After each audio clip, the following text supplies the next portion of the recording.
Just a quick note about this episode. Bruce Miller and I recorded after it was revealed that writers and studios agreed to a new contract and had stopped picketing, but prior to writers being given permission to return to work.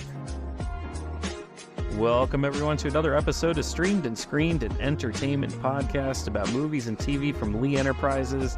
I'm Terry Lipshetz, a senior producer at Lee and co-host of the program with Bruce Miller, editor of the Sioux City Journal and a longtime entertainment reporter. Bruce, we got some good news. There is news. We have a strike over. Yay! Yay! Almost. It's not officially, not all the I's dotted and T's crossed, but we're so close with the writers. First, how good is it if we have no actors that can do the scripts that they're writing? Right. Exactly.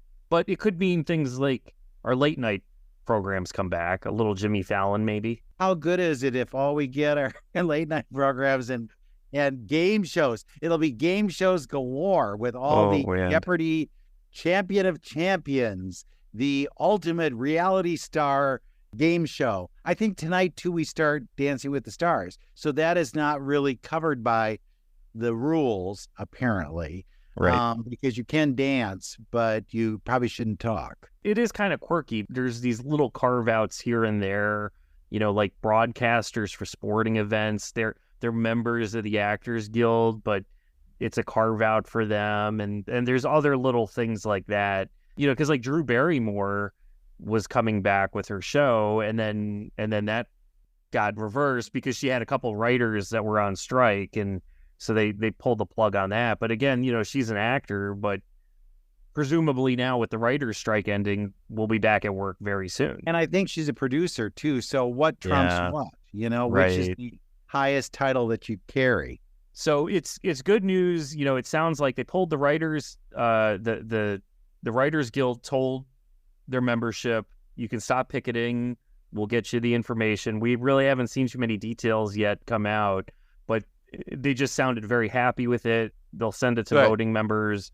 It said, like a week to 10 days, and then they should be kind of back at it, which on one hand gives you optimism because you think, okay, they got the writers done. Now they're going to move over and we can get the actors done.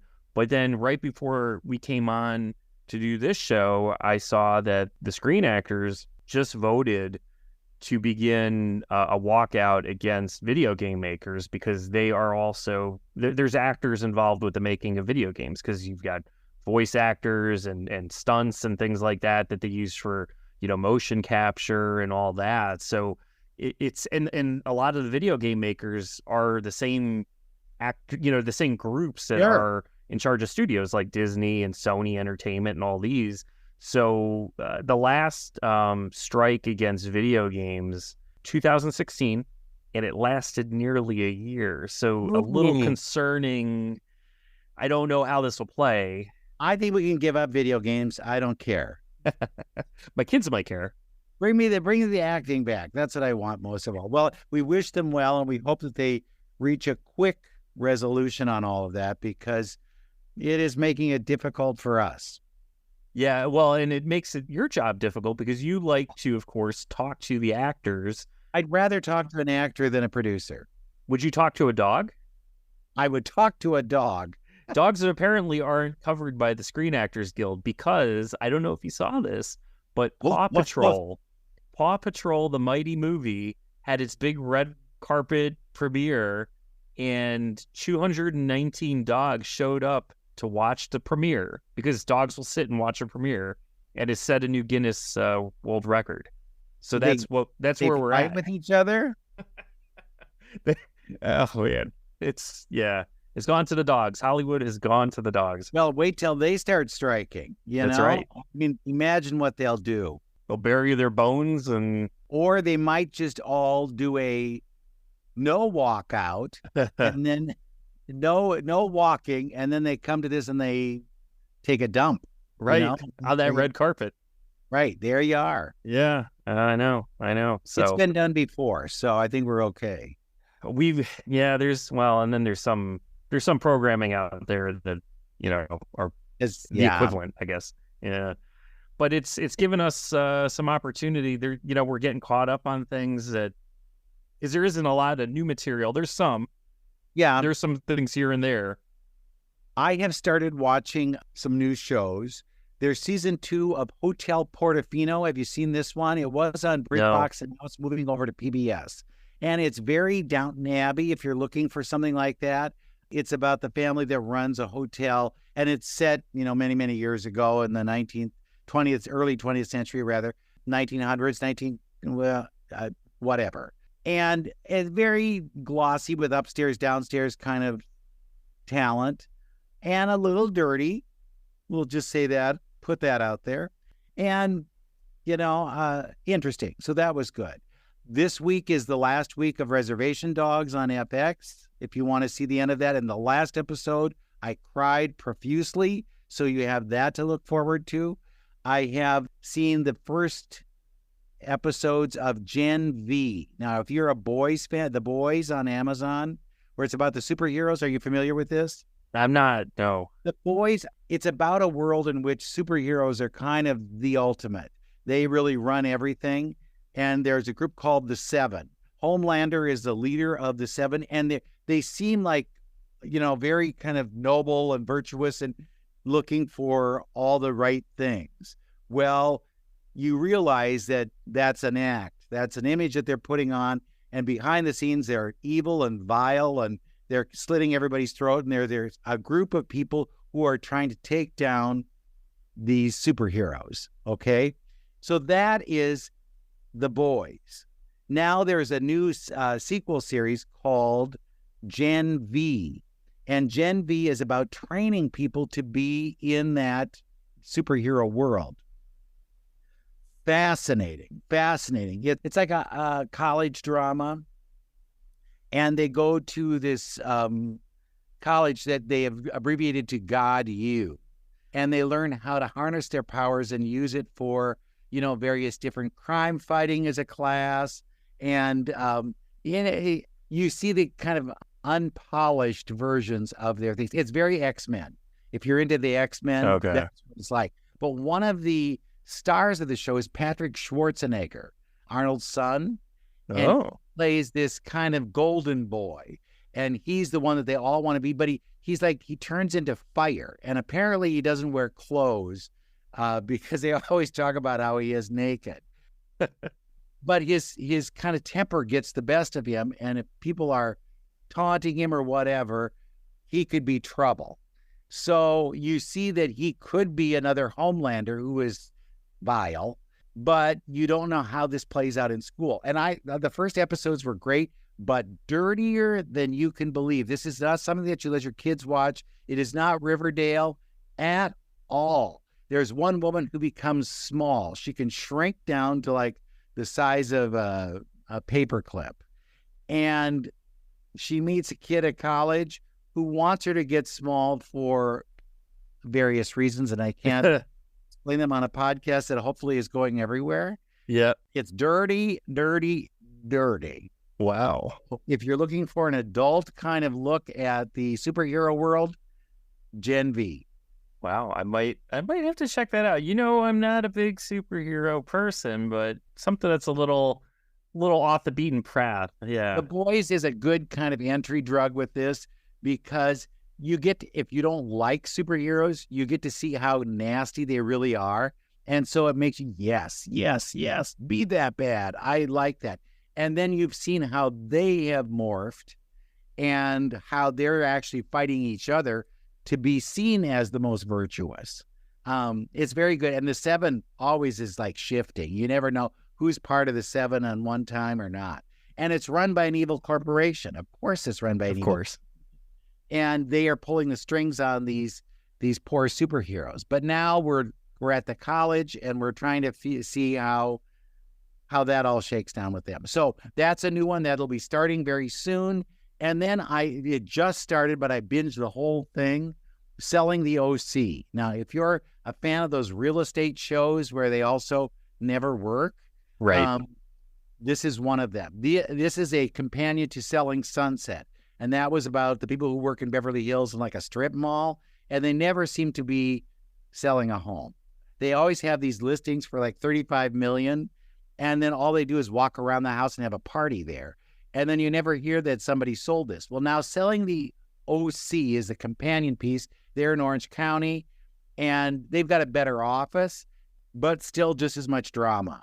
And the women all look like they're going out for some evening cocktail affair when they're in the office during the daytime. And you think, do you really wear an evening gown for daytime work? And never, ever, ever shuffle a piece of paper. They're just sitting there all the time, gossiping about each other. And this one guy, Tyler, is kind of a not necessarily a target, but a goal for many of the women there, because he got divorced from his wife, who happens to be Brittany Snow, who was in a bunch of TV series in the past.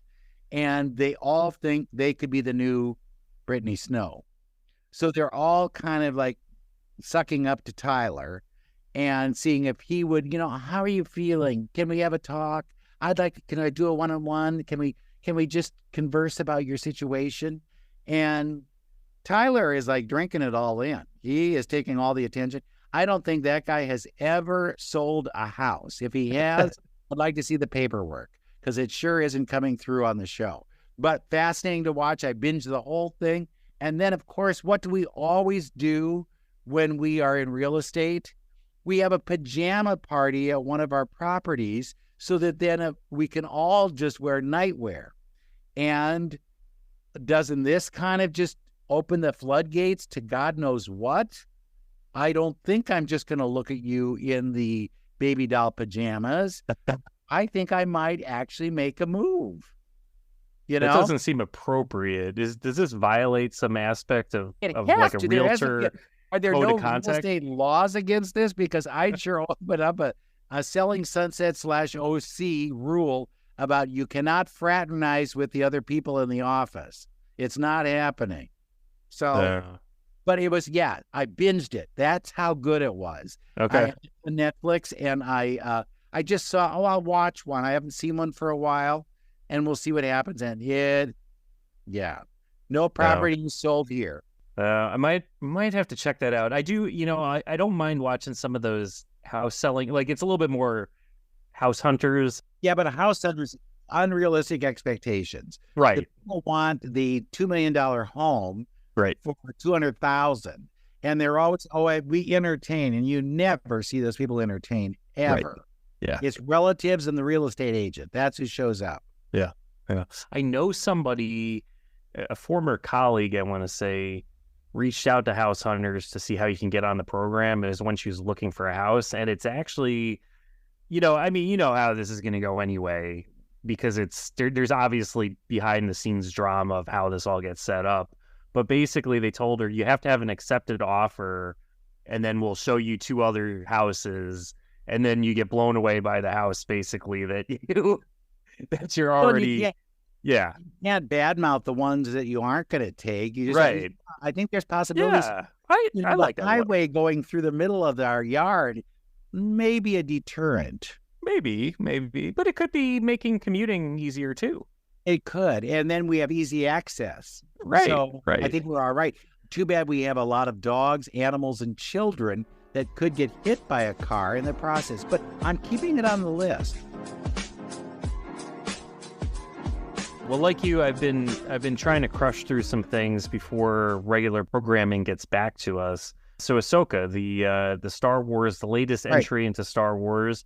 Been watching it with my daughter, who's also a huge Star Wars fan. This week is the 7th episode, and then first week of October is already the 8th and final episode of season 1. I don't recall how many episodes or how many seasons they're planning. I don't think it's going to be, 8 seasons. It's going to be 2 or 3, because the what I've read is that they're going to take Ahsoka, and then they're going to take the Mandalorian and the Book of Boba Fett. They're going to marry them all together into something for movie theaters. Like, there's going to be some, big movie that's going to come out that's going to tie up all these storylines, because they essentially take place the same timeline of the same universe.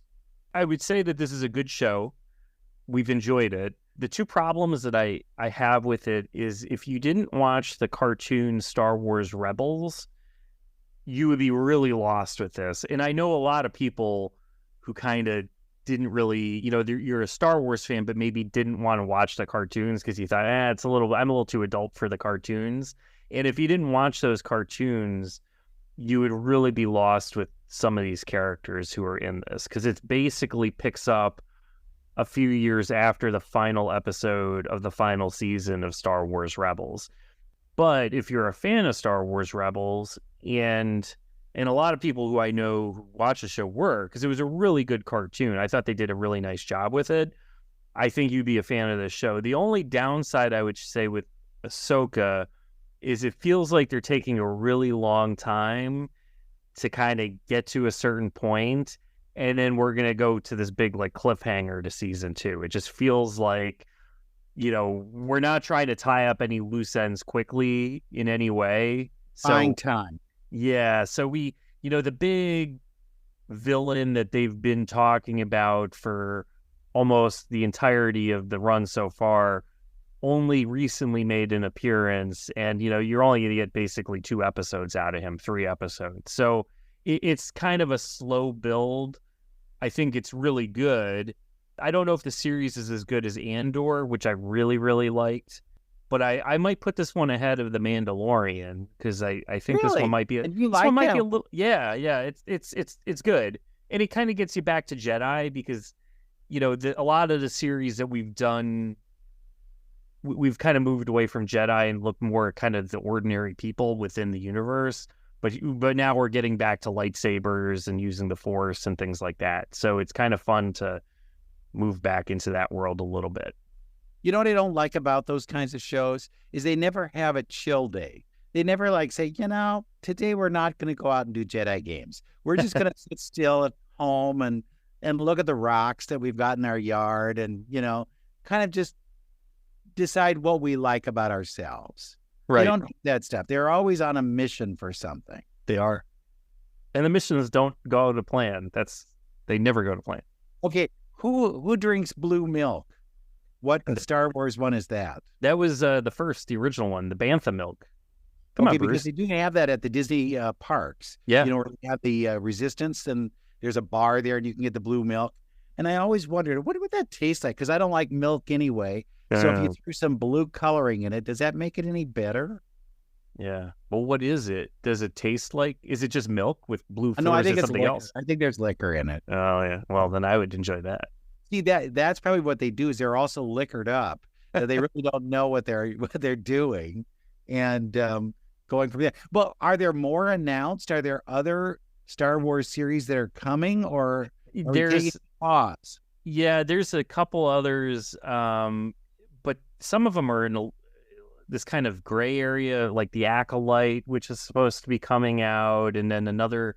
But that one, it sounds like production has kind of been up and down, and I don't know what the current status of that one is. I know there's another season of Andor coming up, another season of Mandalorian coming up, but I don't recall offhand what the timeline of releases is, and also, how much of it has been maybe delayed by the strikes that have been going on too. Okay, would we ever have the Adam Driver character? What was his name? Oh, yeah. Well, he Kylo Ren. Kylo Ren. Yeah. Would we ever have Kylo Ren's early years? What was he like in school? Was he a real brat, or was he a good guy and then he turned bad, or what? Well, he was Ben Solo, the son of Han and Leia. So, right. But then wasn't he kind of I don't know who my family is? And yep. So wouldn't he be a good one to kind of lean into? It would be fun. It's. I think there's and this is where the current producers, it's paying a lot of fan service. It's that kind of Luke Skywalker years, post Return to the Jedi, and they've brought him in, a couple times using CGI and making Mark Hamill look a lot younger than he is. But I think. They know that era is something that fans are really interested in. But of course, AI is a major player, because, unless you recast those roles, a lot of those characters are getting too old and they can't play themselves anymore. But you could do a high school Kylo Ren. That'd be fun. And then Kylo could be maybe people pick on him too much because, he doesn't really know where he belongs. He's not picking a lane. And then he turns dark. And then he realizes, oh, God, I'm into something here. I'm getting attention. I think it could be something. The Kylo years, the early years of his career as a bad guy. Yeah. And prom night won't go well. There'll be something. Oh, God. It's a Carrie. It's Carrie all over again. Except it's Kylo, and we'll be mad that, something. That's right. That's right. So I've been watching that. You've been talking about some shows you've been watching on Netflix. I don't know if you're a baseball fan at all, but there is a really, really good baseball documentary that just came out in the last week. It's called The Saint of Second Chances. And I don't know if you've ever heard the story of Mike Veeck. He's the son of Bill Veeck. I know who he is. Yes. Yeah. Yeah. So Bill Veeck. We have a team here that played in the same league as his team, the St. Paul Saints. Right. Yeah. Yeah. So Mike Veeck, the son of Bill Veeck, who is an owner of the Chicago White Sox. Mike Veeck came up with, he was a very innovative guy. Like, if you think about like luxury suites, that was something that Mike Veeck introduced in Old Comiskey Park as a way to bring in extra revenue. But he also came up with Disco Demolition Night, which did not go so well. And it pretty much drove him out of the game of baseball for quite a few years until he was able to redeem himself as owner of the St. Paul Saints. So the Saint of Second Chances, it kind of goes into his relationship with his father, his relationship with baseball, the relationship he had with his daughter, who he brought in to help him as a little child, and then, was hoping to bring up and continue working in the family business of baseball. And, there's some emotional things that go in. I don't want to reveal too much about the story. Did he participate or not? Mike Veeck, yes. Yeah, he helps narrate, and very, very good story. And they talk with a lot of folks, too, that, it wasn't just about his second chance, but second chances for other people. Like, there was this one woman who all she ever wanted to do was play baseball, but, you can't let a girl play baseball, right? Because it's a boys' game. And she was somebody who he brought in to pitch for the St. Paul Saints. So they talk with her. They talk with Darryl Strawberry, who was a very famous baseball player who pretty much worked. Yeah, he worked himself out of the game because of substance abuse problems. And he gave Darryl a second chance with the St. Paul Saints, and it helped get him back into Major League Baseball. So it gets into that, and they talk with Darryl Strawberry. So it's a really fascinating look. And if you're a fan of sports documentaries, baseball documentaries, it's really, really good. And I would definitely, hop on to Netflix ASAP and check that one out. Is Bill Murray in it? Bill Murray actually is, sort of. He's not like, I don't recall him being interviewed, but he does make an appearance in it. Yes. And where is that located? Where can I find that? That is Netflix. So yes, we'll be looking. Yeah, Netflix. I can never tell what they've got coming. Yeah, it's a surprise. I've got one coming next week, I believe, in theaters from Netflix, and then it goes in October to it'll be streaming on Netflix, and it's called Fair Play. Incredible relationship drama. Reminded me a lot of Fatal Attraction. Oh. It's about a couple who work in a trading firm, and they're a couple. I mean, you see a lot of it's rated R for a reason. And then he thinks he is going to get the promotion when this one guy is out. And he's and she's all supportive and everything. And then he doesn't get it. She gets it. And then you see how their relationship changes and shifts throughout the course of their relationship. And it's fascinating. It's very much like some of the things. Emerald Fennell did a film a couple of years ago. She won an Oscar for it, about this woman getting back at somebody for her friend. It's a fascinating film. The woman, I don't know who she is. Phoebe Dynevor. I don't even know if I'm pronouncing it right, but she is very good. And she plays opposite Alden Ehrenreich. And you've seen him in a lot of things. Oh, yeah. But he's in a Star Wars one. I think he's Han Solo. Yep. Yes. Correct. he has never really gotten that kind of break that I think he deserves, and this could be it. But it is very good. It's opening in theaters. It's called Fair Play. It'll open next week, and then it's going to open on Netflix on a streaming basis in October. Wow, that sounds good. I'm definitely going to bookmark. Yeah, well, and I may have too. Because it's crazy. You get those emails from Netflix saying coming soon. And I'll look at the trailer. What is it? And then I don't know what this is. Yeah, and I'll put it in the remind me. Because then they'll just keep bugging me all the time if they know that I'm looking for that. You probably forgot that you did this, Right. Yeah. I don't need that. What else have you seen? We're getting caught up a little bit. I mean, there's no new programs for the most part, so we're getting caught up on a few things. My wife and I started Painkiller, which is starring Matthew Broderick as Richard Sackler, doctor, from Purdue Pharma, and it kind of gets into, it's another dramatization about the opioid crisis. It's okay. First of all, it's very weird watching Matthew Broderick playing somebody that old, because I'm still, in my mind, he's still Ferris Bueller. Yeah. And if he's old, that means I'm old, and I can't be that old yet. Can I? Can I really be that old? No. You're younger than me, so that gives you a leg up right there. So it's okay. It's a different perspective of the crisis. How similar is it to Dope Sick? Dope Sick with Michael Keaton, I thought was really good. I thought Michael Keaton in that was really good.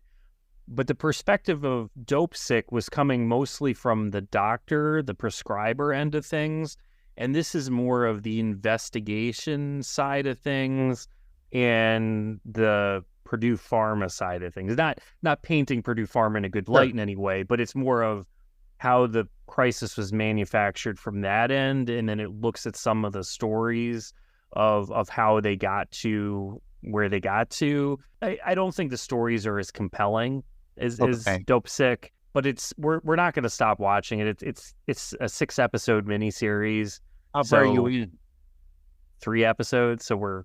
Oh, you kind of have to make a choice. Yeah, we're at that point now where I think we're committed, and we'll knock it off, and it's not bad, but it's not. I like Michael Keaton. I thought was just very good. Michael Keaton is just, to me, has aged very well as an actor. Like he's picks gotten up these better. Yeah.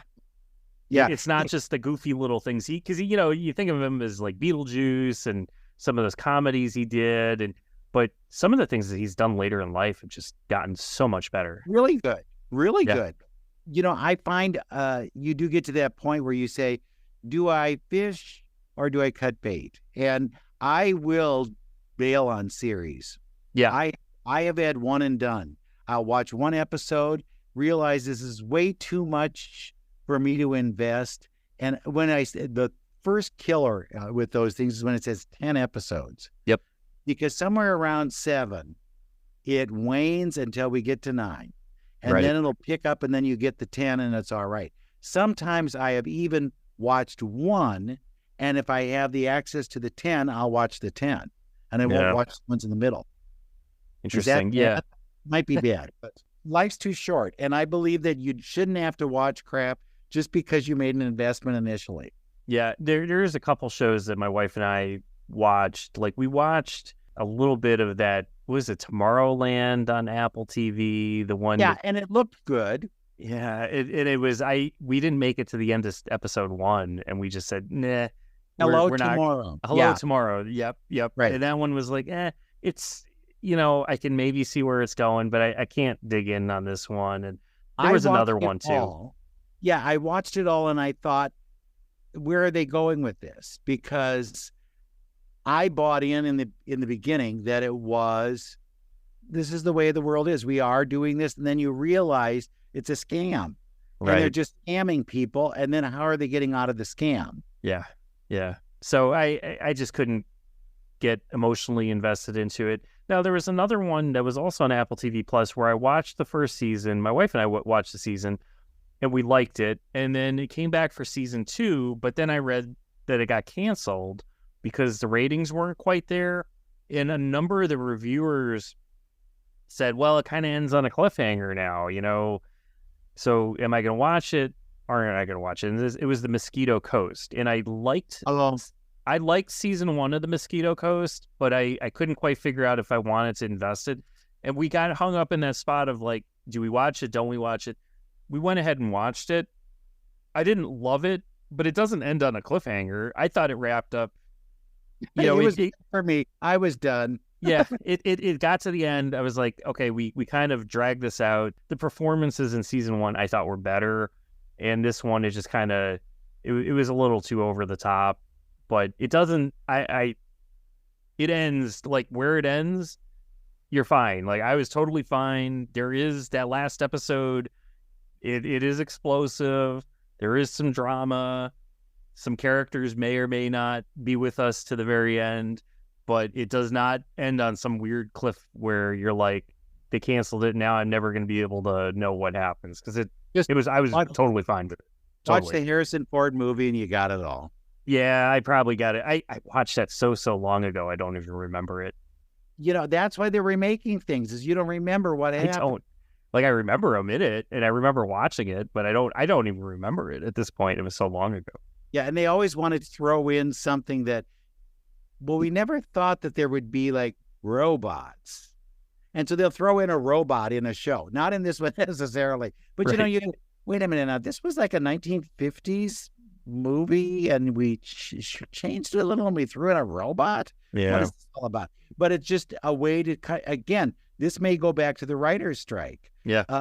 Where they just kind of take some property and twist it a little bit, and then the original creator gets nothing from it. Right. So maybe they'll be protected. I hope to God that we don't see AI things. I hope they're not going to be the future. I have seen some good AI things, I got to tell you. Oddly enough, this last week I went to see Expendables 4. Okay. I swear that was written by a computer. It had to be. It was so bad. It was so bad. It's the kind of movie that when you go to it, you think, are they reading from teleprompters? They've got to be reading from teleprompters because you wouldn't remember this crappy dialogue if you tried. Yeah. And then their eyes are darting and you think that's got to be reading across the screen while they're looking at something. Plus which they haul in people that you think, where did these people come from? I am not familiar with this person. I don't know if he's a big star in Korea or what he is, but apparently he's a big deal because he's in this show. So you don't know those things. And then they haul back, and sure enough, it's Sylvester Stallone and Jason Statham star as the Expendables that we remember. Dolph Lundgren's in there too. And poor Dolph Lundgren has this bad wig that he wears, and they reference Farrah Fawcett. And I'm thinking, who would remember Farrah Fawcett's hairdo as the reason why you would reference Farrah Fawcett? You wouldn't. You just wouldn't. I mean, it's not, it doesn't work for today. I get it, but it's bad. And then they make a bad joke about Stevie Wonder, which I think that is not relevant today, nor is it something you would include in your movie. And then you look at the film and you see that they have so much green screen in this sucker that basically it could have been shot in my backyard. There's no need for all of that. And the special effects are really unspecial. The fight scenes are very bad. It goes down a list and you think, who talked them into this? This has got to be, clearly a money grab. And then, of course, you have the ultimate evidence that it is a money grab, and that's that it has Andy Garcia in the film. Name a decent film that Andy Garcia has made in the last 5 years. You cannot. But he's always in movies. He's in those book club movies. He's in all of these other that, he plays this kind of role. And I think, Andy Garcia's here. That should be something to tell you what's up with this. Megan Fox is in there too, but you don't know really is she an expendable? Is she really one of those people? And she turns out to be Jason Statham's girlfriend, but she has martial arts skills, so bring her with. I think she can work on this. But that's where you get with this stuff. You think they're writing it. It's machines that are writing this crap because it sounds too unrealistic to even buy. Nobody saw it. Nobody watched that movie. Do you see it opened? It got beaten by The Nun. The Nun 2 in the but third weekend. It should. But, you put names like that. And whenever they have a big list of names, this goes back many, many years. If you may remember back in the 60s, Cinerama was a big thing. And that was this widescreen stuff. And they would put casts of thousands in them. And How the West was one who had like every big name star there was. Then we had the disaster films that had all the big name stars in it. And now we're into that era where it's action adventure. And it's usually people who aren't good actors, but they can do a stunt or two and then have a catchphrase or throw off a good liner now and then. And so it ends up being, this is how we're putting them in there. And, do we need it? I don't think we need it. The really strange thing is my phone fell off my lap into the seat, and they're recliner seats. And I must have spent a good 15 minutes digging that chair to try and find the phone that I thought was actually more action and better action than what I was seeing on the screen. People were watching you, if there was actually anybody there, and they're thinking, wow, this guy over here, this is the best part of the movie. Watch this guy dig for his phone. I'm digging for the phone. And I tell you, if there was $50 bills in there, I don't know. There could have been money in that seat when I started messing around. I did find popcorn, but I did not need it, so that was good. And I did get the phone. Ultimately, I did get the phone. Well, that's good. I am laughing now thinking, though, because you bring up Andy Garcia, and the first thing that comes to my mind is his addition to the Godfather trilogy.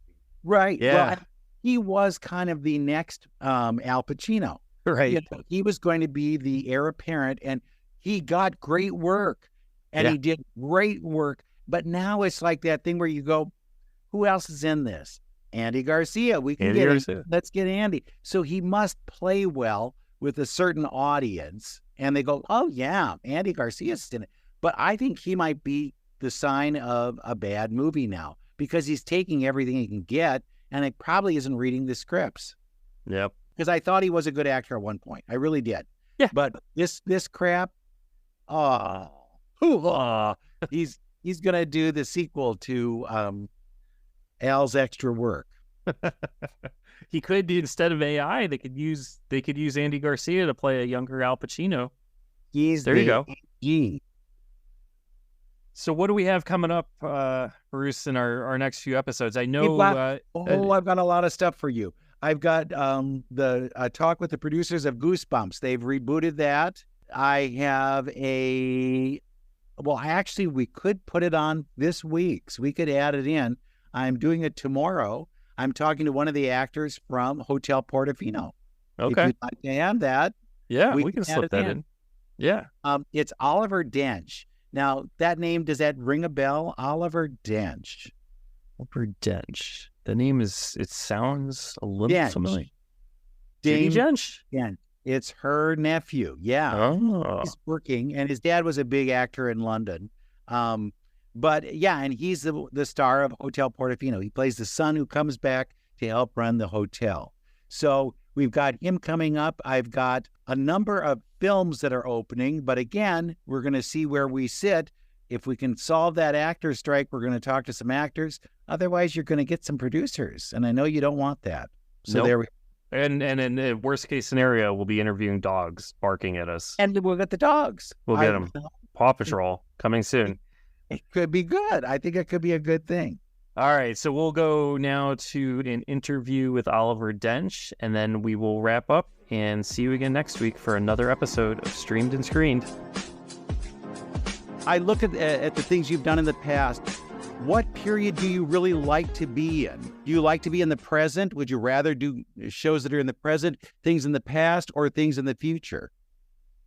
It's interesting that I don't really think of the time period that much when I think of work. Obviously, it comes into it, and obviously when we're shooting, there are differences like accent or manners or general etiquette of the things, but those aren't really the interesting things to me. I think the things that stay more essential to it are interpersonal relationships and character, and they transcend time really, or at least they transcend time in the kind of stuff that I would be doing and the kind of roles I would be interested in playing. I know there would be some really far out there things, really far out there characters that could only exist in sci-fi, but in terms of the things I've done, I've always played humans.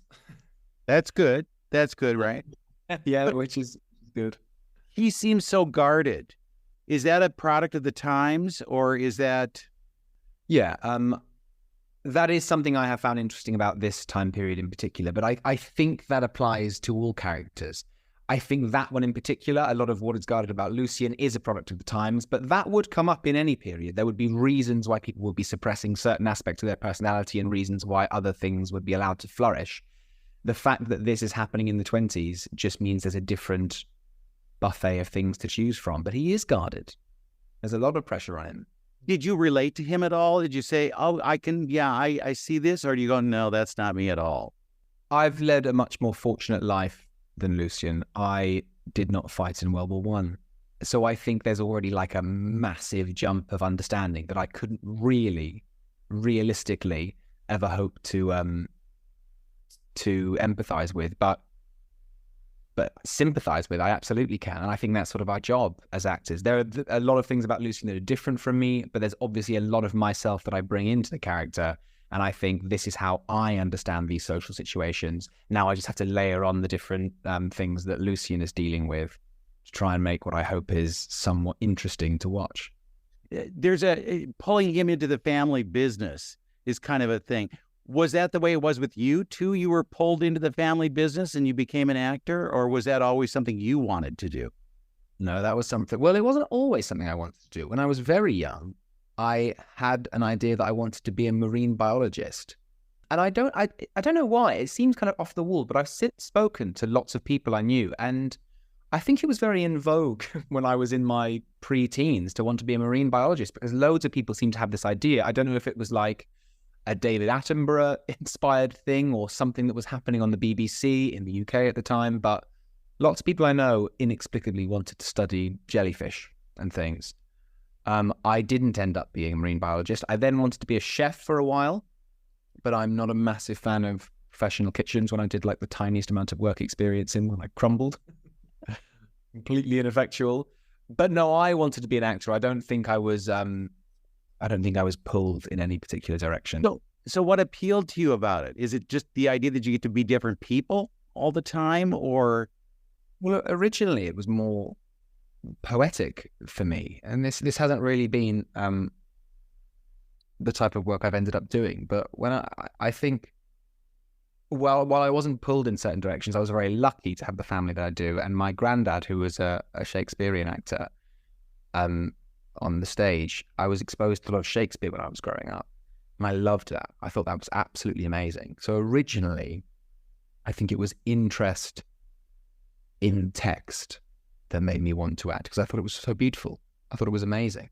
Made me want to write as well, but I think acting seemed, I don't know, more immediate for me. And that's kind of what pulled me into it. The idea of character almost came secondarily to that, which I don't know if is how many people have kind of come into it, but that was definitely the pull for me. Shakespearean, though, come on. I read that and I can glaze over very, very quickly. Yeah. How do you, especially at a young age, how do you attach to that? How do you say, like this, even though it's difficult to read? Well, I think, the first thing is it's as everyone kind of says, it's not meant to be read. It must be heard. So if you have someone really skillful doing it, then it's amazing. If you have someone who's not very skillful doing it, then it's the most boring thing imaginable. It's difficult. It is really difficult. But I was lucky to have someone who was skillful at the beginning sort of explain it to me. And then after that, it becomes, the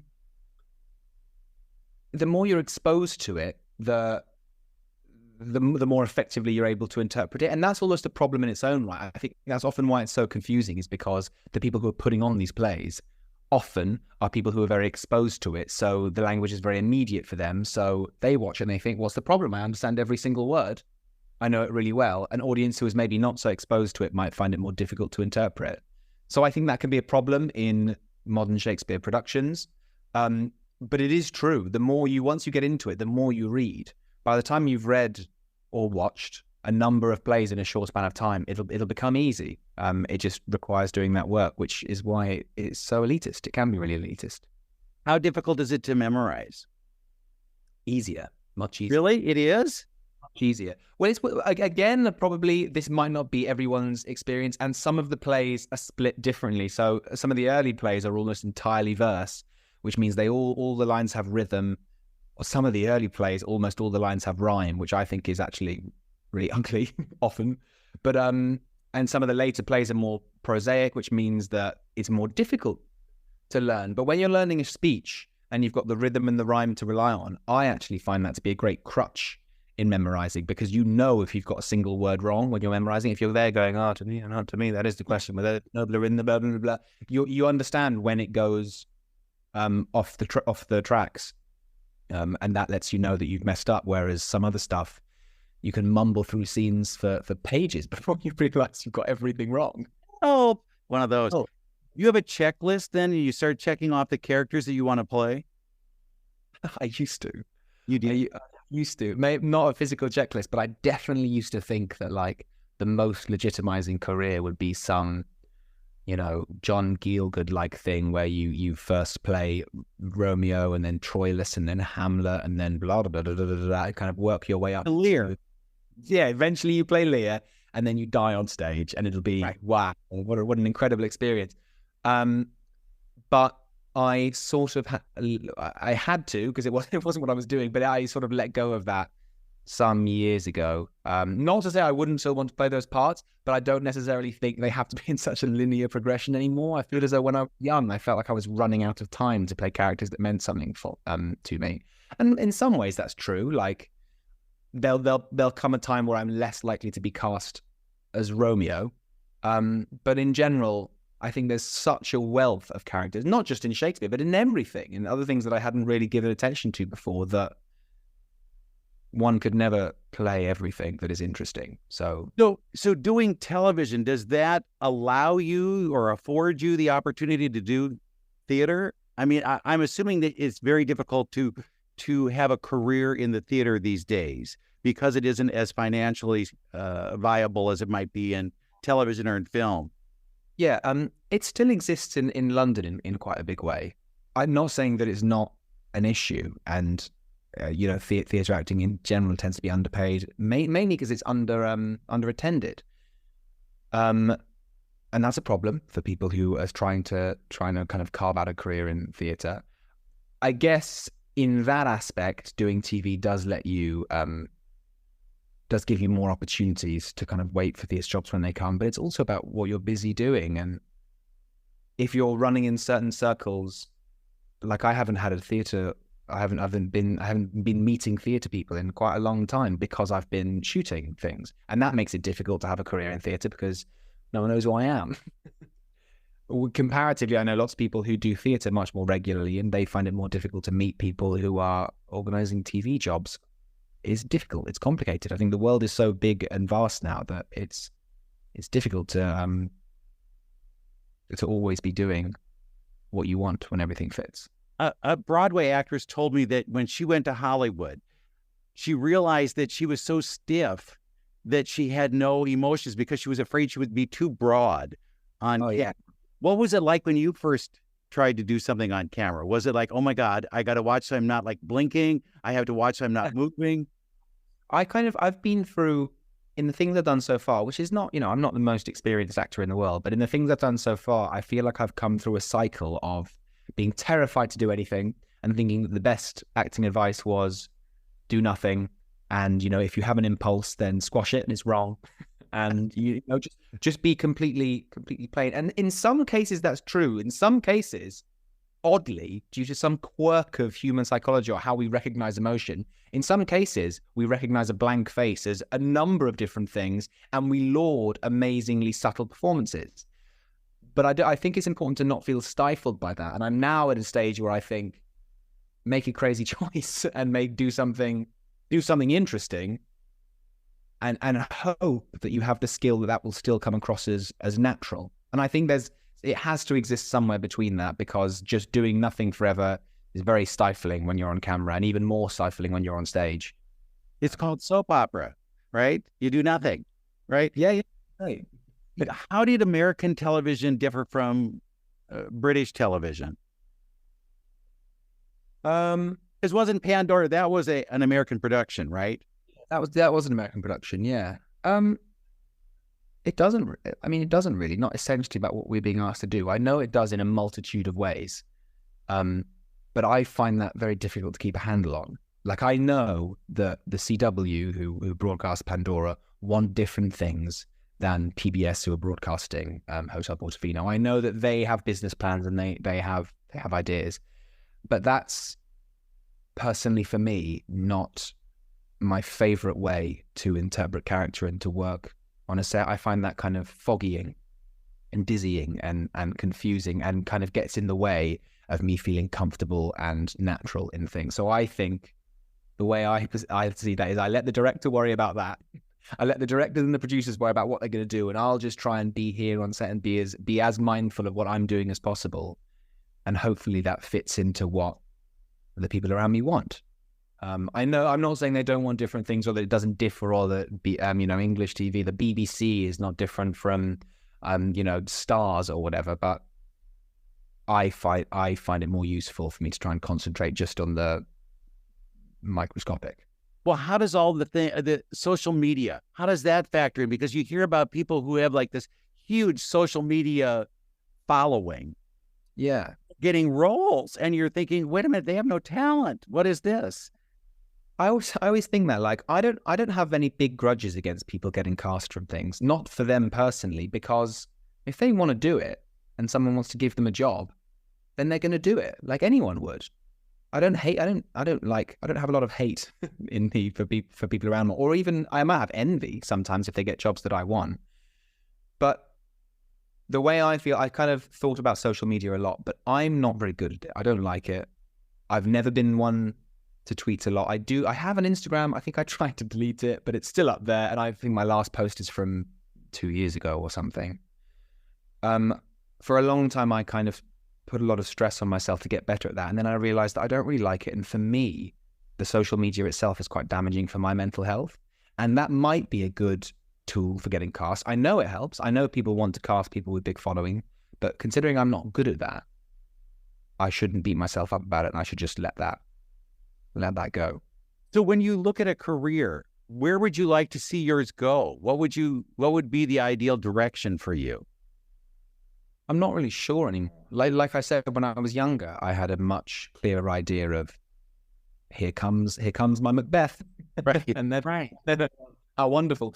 But now, like I was saying earlier, I've realized that things have opened up to such a degree in terms of the style of things I would be playing that I find it much more difficult to predict that. I hope I am working, and I hope I am happy, but I'd much rather think about my mental health being high, my own positivity being high, and me enjoying the work that I do and finding it interesting, than I would think about exactly where I'm going to be. Because my experience has been that whenever I imagine a job in a certain way, it doesn't always line up with the way I expect my well-being, the place I expect my well-being to be at when I have that job.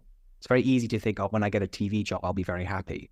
And I don't think that's how my happiness has always moved. So as long as I find it interesting, then, and I'm working, then that would be. Do you plan that, I always need to go back to the theater because that's where I feel most welcome? Or is that, because didn't you do Cabaret this last year? Yeah, I loved it. I love that show. I was very lucky to do Cabaret this year. In terms of my career, the question that you actually asked me before I started rambling is, I would like to be doing a mix of things. I would like my career to be continuously mixed. I would like to do some theatre and some screen work. I would like to write. I find the variation to be spicy and interesting and exciting. And I find that thrilling. I think that's what I want out of a career, rather than something. I don't have a particular magnetism back to the theatre, and that's where I want to spend my time forever. I just want it to be varied and interesting and satisfying. Do you look at your great aunt's career? I mean, come on, she's had the most varied career of anybody. Do you look at that as like a template for something like this? Yeah, it would be unbelievable. But few people have a career as amazing as her. Come on, yeah, right. But because look, she did Cabaret, for God's sake. Yeah, she did. Famously very well. Yeah, but you did too, so go for it. They say. But no, I absolutely, if I could have a career that's half as wonderful as that, I'd be very happy.